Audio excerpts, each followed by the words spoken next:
এবছরে 23শে আগস্ট আমরা first time national space day পালন করলাম।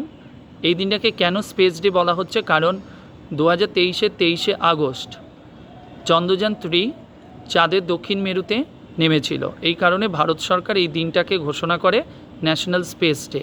সেটাই এবছরে আমরা প্রথমবার পালন করলাম। তারই এবছরের থিমটা কী ছিল মনে রাখবে, touching lives while touching moon India's space Saga. এটাই ছিল এবছরের থিম।